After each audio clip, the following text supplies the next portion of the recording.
Does your kids look like this? Or this? Or how about this? I can tell you why they look like this. It's because they're wondering why they can't learn science. In elementary school, I feel that science is not taught enough. During my science lessons, I observe the students not only learning, but also having fun. Throughout the years, I have observed science being taught by the students reading a textbook and answering worksheets, or no science would be taught at all. Science should be engaging, fun, informative, and hands-on for students. Each lesson of mine involved the nature of science. In each lesson, the students were researching and finding evidence of specific topics. The students understand that science is based on research and evidence, and it is forever changing. For example, during the solar system lesson, the students and I discussed how Pluto was a planet before, but since science can change at any time, scientists can determine that Pluto was no longer a planet based on research and evidence. During the lessons, each student was learning science. In my class, we are all different colors. Each of our makeup is not the same, and we are different genders, but we are all doing the same thing. We were learning science.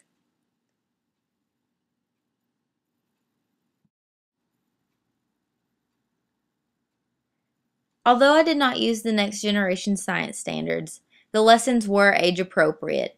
I focused the lessons based on the students' actions, thinking, development, and mental processes. I determined that the students are in the concrete operational stage of Piaget's stages of development. I know that most of them are in this stage because the students are able to learn from reality by using actual objects, events, or situations, or all three because they can understand them. The most beneficial experience is for the students gathering the data themselves. Therefore, I had the students gathering data by doing research. In both of my lessons, the students gathered data, evaluated the data, and discussed the sources that produced the data.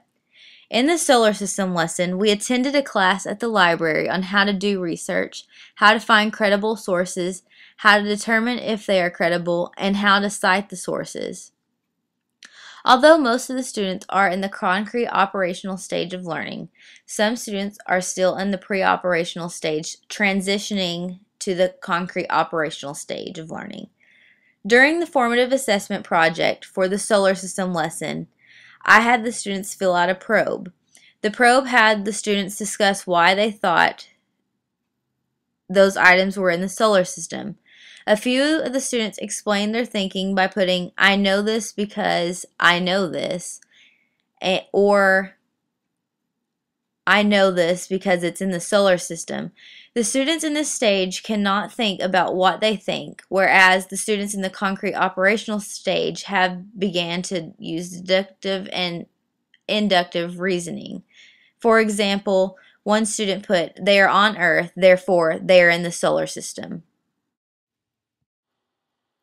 The facts that were used in this lesson were based on the students' cognitive demand, the time demand, and the ease of use. I wanted to make sure that all of the students would be able to do the facts.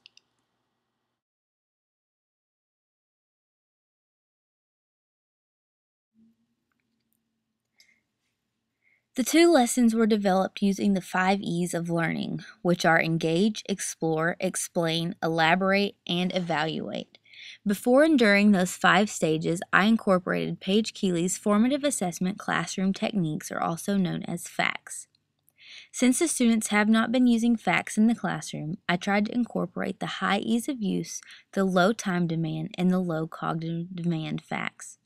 Keeley states, "The versatility of other techniques described accommodations a range of learning styles and can be used to differentiate instruction and assessment for individuals and groups of students. The facts help teachers continuously examine how students' ideas form and change over time, as well as how students respond to a particular teaching approach. Since it continues is a continuous assessment, I was able to observe the students' growth. Before and after the lessons, I administered a formative assessment probe to the students. Before, the students had difficulties answering the questions. After, some still struggled, but understood. For the solar system lesson, the students sat in groups to make collaborative learning easier. The week before, I administered the probe to help me understand what I needed to teach the students. The range of the students' understanding the concept varied, therefore, I started from the beginning. I used no hands questioning to ask the students what they think a system is, what they thought about the solar system, and what things make up the solar system. The students did not like being called on, but when I asked the students a question, they tried to get the answer right, but they struggled. In the Explore section, I had the students in groups to research a planet and make PowerPoint presentations. I provided the students with a checklist of characteristics they needed to include in their presentation. During this stage, the students used traffic light cups to monitor their progress. If the students needed help, they would use the red cup. If the students used the yellow cup, they may need help. If the students used the green cup, they understood. The next stage was the explain stage.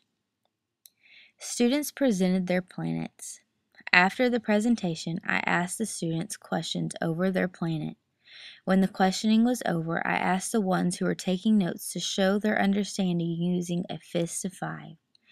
During the elaborate stage, students were to look at their notes and order the planets on paper, place the objects they were to include in the system, and think, share, pair with their partner over why items should be or shouldn't be in the solar system. During the evaluate stage, students will be given the probe and they will write a I used to think, but now I know statement. For the cloud lesson, I administered a probe that I made. Using the document cam, I showed the class 4 pictures of clouds. The students were to name the cloud and explain their thinking. It was obvious that the students had no clue what cloud types were. During the elaborate stage, the students were to sort the clouds in a group by characteristics. In the explore stage, the students were given a flipbook to make. The students researched the clouds and clouds type. The students drew the cloud and wrote characteristics about that cloud. After the flipbooks were made, the students formed a circle and the class did a fact agreement circle. If the students agreed with the statement made by the teacher, they would come to the middle of the circle. If they disagreed, they stayed on the outside. In the explain portion, I showed the students a PowerPoint I made over clouds in their descriptions. I even showed the students a flipbook that I had made. After the lesson, the students did a 4 corners exercise. Each corner was designated to a cloud. I asked the students a question and they had to commit by writing down the answer and then moving to that corner. After the lesson, the students are to write an I used to think but now I know statement. Throughout the 2 lessons, I was constantly modifying the lesson to help students have a better understanding. I would not move on until the students understood the concepts. After the lesson, the students did the probe again. Some students have gained knowledge, but some still did not understand. The students loved both of the science lessons because they were able to have fun. In class, the students are constantly doing paperwork which they hate. With the lessons, the students were doing something that they love to do. They love doing research and making PowerPoints. The students' favorite lesson was the solar system because I allowed the students to use more time to work on this lesson. My cooperating teacher gave me the idea for the solar system lesson because she knew that the students would enjoy it. She and I discussed the lesson ideas for both of the lessons that I would have, and the students would be doing some type of research. For the cloud lesson, she enjoyed watching the students learn about clouds in a way that wasn't just talking about them. I allowed the students to do research and make cloud booklets that they can keep and use as a reference. She was impressed with the students' ability to work together to research the topics and present them. Overall, I believe that both of the lessons went extremely well. For the solar system lesson, I divided up the 5 E's to cover a span of time, mainly because there was so much to cover. With the cloud lesson, I taught it in one day.